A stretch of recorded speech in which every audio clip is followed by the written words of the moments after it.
Naalala niyo yung nag-unboxing tayo ng gimbal OM M7? Eh dahil pogi nga tayo, Mabilis po talaga akong ma-inlove, lalo na pag gwapo yung kaharap ko. diba? Binigyan tayo ng Carrefour ng bago. Company niyang Grand Store. Bagong-bago yan. Plastic pa. Oh.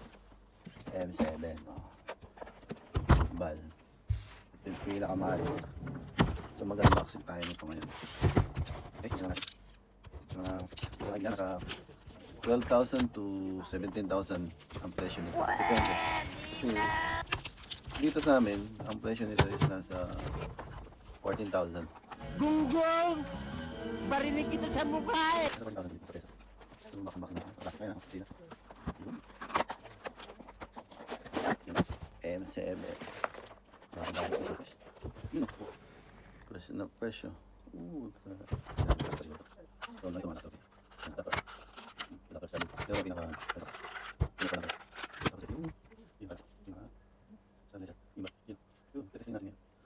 ito, pag bubuksan nyo to, kailangan i-unlock nyo siya kasi masisira yung pinaka dinamo nya.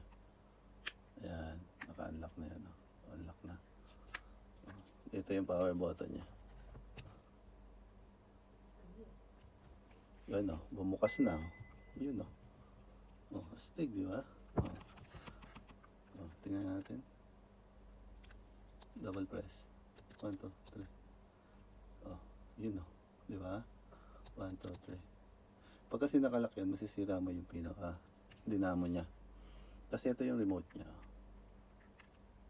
Oh, ayan, remote. Yan ang remote nya. Tapos ito yung pinaka stand.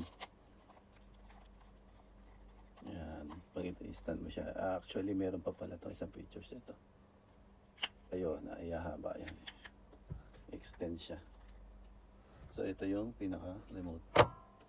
Ito yung pinaka-case niya, traveling case. Yan.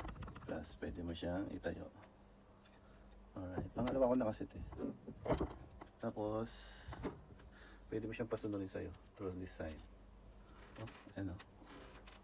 Oh, pwede mo siyang paintuin. Tapos may remote din siya. Ayan. Andiyan ang mukha ko. Ayan.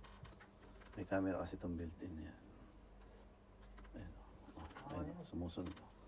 Sumusunod. Yun lang, gusto ko lang ipakita sa inyo sa mga walang idea.